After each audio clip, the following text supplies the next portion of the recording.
Hello, my name is Chrissy Hodges, and I'm going live here on Facebook to talk a little bit about OCD. I will be posting this on my YouTube channel as well. If you haven't subscribed to it, it's Pure Ocd. Wait, Chrissy Hodges, Pure Ocd Advocate.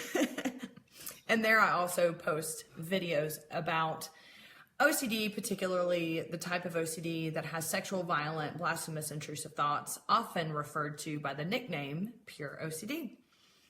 I thought I'd go live here on Saturday night thinking, oh, everybody's going to be out, so I'll just be here by myself. So, so worrying if I fall off a chair or if I make a humongous blunder or say something horrific, I can just, nobody's watching. Anyway, today I have this topic I wanted to talk about mainly because of, I had my support group this last week, and a topic came up and it really hit home for me, mainly because it's been bothering me and has been part of my life recently, and that is, how do you really know when you're experiencing something that is OCD or it's just like the real world normal problem that normal people deal with? Not that we're not normal, but you know what I mean. So for those of you that are watching, that don't have OCD, you may think, this is a really stupid topic because wouldn't you just know if it's your brain disorder? Well, there's a big problem there. And I'm going to tell really quick why that's a big problem. For those of you that don't know, OCD is ego-dystonic. What that means is that we have insight that the things that we have obsessions about or intrusive thoughts, we know aren't aligned with our character, our wants, our desires. So we know that they seem really weird and bizarre and aren't something we really want, but we just can't stop worrying. That is the malfunction in the part of the brain that's telling you, but there must be something wrong. And if you're still thinking about it, there must be some truth behind it. And so we just spin our wheels over and over and over. So therefore, sometimes it becomes really hard for us to distinguish when we're having an intrusive thought or when we're having a thought that's even just distressing, whether that's about life or not, whether or not kind of our OCD brain is taking over versus the rational part of the brain that can use logic and reason to problem solve. So for those of you that may be like, this is really weird and I don't understand all of this, that's a little bit of an explanation. So today I want to talk about when is it OCD and when is it not OCD. Now I'm only going to use my lived experience here. I can't tell you when yours is and isn't. But also I wanted to talk about the relevance of my brain development with OCD because I developed OCD at a really young age. So the relevance of that brain development in my decision-making process as an adult and the impact it's had on it. I know you're probably wanting me to say, oh, it didn't have an impact and I already know, but that is unfortunately not the truth for me. And I'll get into that a little bit later. But first of all, there's the question of, when I'm having an intrusive thought, an issue, something that's causing me a lot of distress and anxiety, how do I know if it's OCD or not? I mean, the bottom line for me, and I'm saying this out loud right now, even though like 3 days ago I was stressing out over something so much, and then I thought, oh, crap, this is OCD. But the bottom line is, if you're living with OCD and you're questioning, I wonder if this is OCD or not, it probably is. I mean, normally, we're not even going to have some sort of thought process around something where OCD even is involved if it isn't OCD. Now, again, I'm just kind of saying that for me. I usually find myself when I question, I think that this might be OCD. It always turns out that it is. Why? Because it's that ego-dystonic part again. There are problems in my life that I know I can solve with logic and reason, even if there's a distressing component to it. I can still go, okay, but as a logical, rational person, I can do X, Y, and Z and solve this. For me, what happens is when my OCD tendencies, when I like to say my OCD brain takes over, an intrusive thought and obsessing and stuff like that, I have physical characteristics. I have things that I do that if I pay attention can alert me. Over here, this is OCD that you're trying to deal with. This is not the reality of life. And you can use your tactics against OCD to be able to push back. But that is really, really difficult. I just want you to know this is not something that comes easy. So one of the ways that I start doing this, and again, I want to preface with this by after going to group, the support group here in Denver this past week, and this topic came up, I all of a sudden was able to realize that something I have been stressing about and obsessing about for weeks, y'all, weeks. I'm not going to go into what it was, but it seemed like a real world problem. And all of a sudden with that realization of, oh my gosh, my brain disorder has gotten in the middle of this and really created a crisis for me. I realized how much time I've lost over the last few weeks ruminating and doing compulsions, trying to solve a problem that OCD has gotten involved with, which we all know we can't solve logically and rationally when OCD gets involved. I hate it. Screw OCD. Anyway, so one of the things that I do and have just realized, especially when I hit that realization, so number one, it's not easy to realize it, so please don't be hard on yourself. It takes a lot of experience and it takes a long time to finally recognize when your behavior is actually being compulsive or actually you are having an obsession. So just give yourself some love. It takes a lot of time. It doesn't mean that you're a horrible person because you can't recognize it off the bat. I'm 19 years into recovery, medical recovery. Again, I've been obsessing over something for months. I just realized it. So with that said, once I finally kind of woke up and went, oh no, I've been being compulsive. I started to be very aware of what my behavior patterns were. Okay, so what does this mean? This means, how does my body feel when I'm having an intrusive thought surrounding whatever this is? How does my body feel? How does my head and my brain feel? Now, I know that probably sounds a little weird and creepy, but when I have a tendency to be involved in compulsions and intrusive thoughts, it all resonates right here and in my face and my jaw. So I'm holding on to a lot of that stress. A lot of the reason why is in my frontal lobe. I'm trying to solve this problem. So I get a lot of tension in my face, a lot of tension in my jaw and my neck. So once I recognized it, I was like, oh my God, no wonder my ears have been hurting, my teeth, my jaw's been hurting. I can't really relax, things like that. I have like a deeper indent of this wrinkle right here. I should have OCD tattooed right there. OCD is responsible for this with an arrow pointing because I'm always like this. Now, what was that? Anyway, so I do that, but I also, no, Rudy, I'm never going to blur out the banana in the background ever. Anyway, I also look at what my body's doing. Sorry, this is kind of graphic, but what's my digestive system doing? Am I feeling nauseous? Am I having to run to the bathroom very quickly a lot? Am I having a lot of heartburn? These are some of the things I can start to look at, but also, what am I doing all day, every day? Ruminating. It doesn't feel like I'm doing a compulsion. So this is what I want you to hear if you have OCD. It doesn't feel like a compulsion when you don't know it's OCD. It feels very real. I'm sitting there in my car driving wherever I'm going and trying to solve this question over and over, and I'm feeling uncomfortable in my skin, and I'm thinking there's got to be a reason, and I'm continually getting more exhausted and more depressed. So then these other symptoms start to happen. I start to feel like I'm hopeless. I start to feel helpless. Okay, this is going to sound stupid, but I start looking at other people and going, oh my God, they have it so easy. I wish I was them.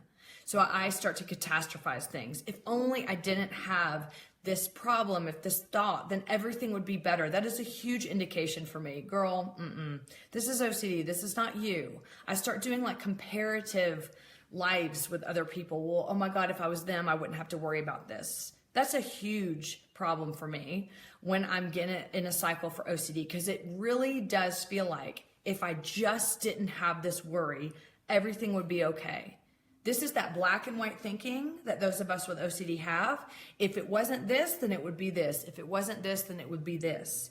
So along those lines, I also will start to experience really a lot of depression, a lot of really negative thoughts, negative thinking about my future, helplessness, hopelessness, and suicidal thoughts. I just want you to know that suicidal thoughts are part of my symptoms.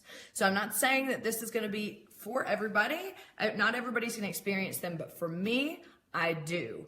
And so once I start thinking those thoughts, I have to, for a second, go, okay, something's up. Why am I thinking this? Why am I starting to feel like that life would be better off if I was not in it? So that's an indication for me 100%. I don't get scared. I don't get worried, or I don't have to, run to people and go, oh my God, I'm suicidal. I just think to myself, okay, this is a symptom and I can figure out how to work with this and how to get help and how to get out of this hole that I've kind of dug for myself. Again, giving myself compassion and self-love, because sometimes you just don't know you're there until you're there, and that's okay too. Lastly on this, when do you know that it's OCD and when do you know it's not? Sometimes you just don't for a long time, and that's okay too. But here's the thing. If you don't know for a long time and you're just beating yourself up, it's okay, because it feels really real. It doesn't matter what the intrusive thought is. It doesn't matter if you're afraid of vomiting, or if you're afraid of becoming what if I turn into a pedophile, or what if I, snap and murder my whole family? It doesn't matter what it is. It feels real. And it affects everything in your life. And then you start doing all the compulsions, and then it becomes real for you because you're thinking about it all the time. So I am trying to practice self-love right now for myself, because I've let this go on for a long time without doing the proper things that I should have to move forward with it. But again, it felt so real. I didn't even know it was OCD. And OCD, oh my God, y'all. The bottom line is OCD just wants you to be stuck. It doesn't, it's sole purpose is for you to be miserable and to keep you in this cocoon, which is just trapped, like you can't move, okay? So it's gonna morph, and it's gonna, give you like real world problems that all of a sudden you're gonna start obsessing about. Whereas before, if I got an intrusive thought of a sexual nature, I'd be like, oh yeah, I know that's OCD. Well, this time it wasn't that way. It was something about real world. So all of a sudden I'm going, oh my God, like my life is over. And I went down that spiral again, and OCD is like, yeah, I won. But I'm pushing back on you now, OCD. You're not going to win. Anyway, so with that, right back with the cocoon thing. So this is along the lines of what I've done since then. OCD makes you feel like when you're having intrusive thoughts and you get in that stuck place, that you are in a cocoon. You cannot move. This is how it wants you to feel. It wants you to feel like there is no way out. You are in the dark. There's nothing you can do. We have all been there. All of us that have OCD, anxiety, depression, anything. Y'all all know this feeling, correct? You get there and it is so overwhelming. You cannot move. And you just think, I'm so alone. So I have been there. I've gotten there over the last few days. And this is what I do. I'm going to be honest with you. I get sad and I pout. And I go, I got duped again. I got duped again. After how long? But it's okay, because now I know, and it took a little bit of a time for me to recognize it, but I'm gonna grieve for a day or two, and I'm gonna pout, and I'm gonna stomp my foot and stick my lip out and just be mad and just think bad thoughts about OCD. But then I make the decision to push back. We can always push back. If you don't know how to push back in a therapeutic way, meaning you've been through ERP, or meaning you know how to manage it with medication or with a professional, then you can push back in other ways, meaning you don't let your life stop. You're in that cocoon, everything feels dark, everything feels really scary, and things would be so much easier if you just sat at home on the couch and didn't talk to anybody. But OCD wins when you do that. What can you do to push back? For me, I started implementing ERP immediately. Oh, and I just hate it. ERP sucks. It doesn't matter what it is. But what I did is I just said, okay, twice a day for this amount of time, I've got to sit down. I've got to flood this out. I've got to think about all the things I'm afraid of. And I started feeling better within a couple days. But one thing that you can do, if that's not something that you know, is another thing that I did. I stopped just sitting there feeling sorry for myself. I got out. I did things that I didn't want to do, but that's still challenging the OCD. It's still saying, I want so badly to give in to you, but I'm not. I'm going to continue to live my life. Dr. Phillipson always talks about the power that you can have over OCD is just to continue to do the normal things in your everyday life. And that really does take the power away from OCD. The moment that you say, I'm not going to do this because I just can't, is when OCD absolutely takes control. And it's just those little steps sometimes that can help you really gain some control back, even if it's just for a day, even if it's just for a couple hours. Feeling that sense of empowerment really can have long-lasting effects and really can help you when you're in a tough spot with OCD. So with that, the last thing I want to talk about is the relevance of OCD. In my own experience, just recently, when I have experienced an intrusive thought that seemed more like a world issue, but I actually started implementing OCD rituals and compulsing, trying to figure it out. I've also had to come to terms in my recovery over the last 5 or 6 years that in my brain development, I developed OCD as a young kid, around 8 years old. And so through my teenage years when I was undiagnosed and just managing and surviving this illness, those are the times when you really develop these skills of how to manage conflict, of how to deal with uncertainty, of how, you learn how to manage all of these huge emotions that are tied to things, especially when it comes to uncertainty or your reactions to things. And when you're being dictated by this huge bully in your head, which is OCD, I developed really negative ways of dealing with that stuff. I've since dealt with the grief about that, wishing that it could have been different. But, when things like this happen and I feel like kind of I got duped by OCD and kind of pulled back in, I do feel sad. And I do feel some regret that I wish I had been able to develop those things naturally like a normal person with a normal brain. But it isn't part of what I experienced. So what I try to think about is this.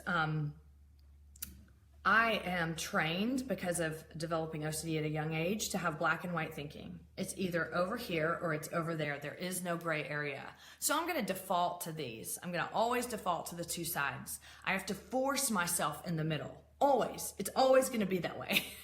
This is what I learned, and this is what OCD taught me in my ability to survive this illness. So I have to push myself in the gray area all the time.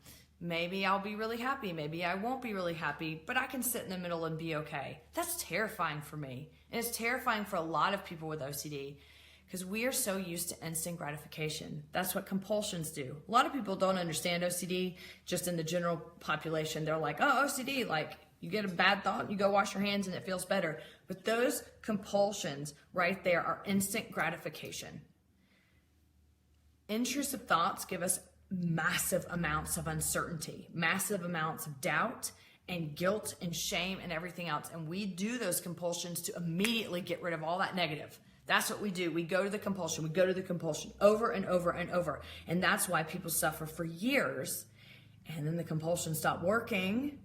And then they usually seek help, hopefully.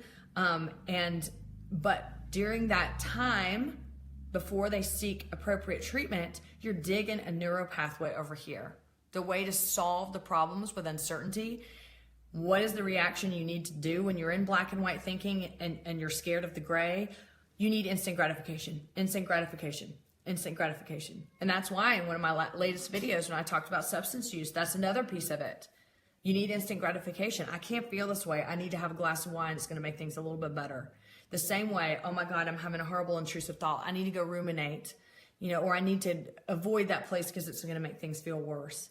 So those are the things that I developed as a young child growing up on how to problem solve. And that has not fared well for my benefit as an adult.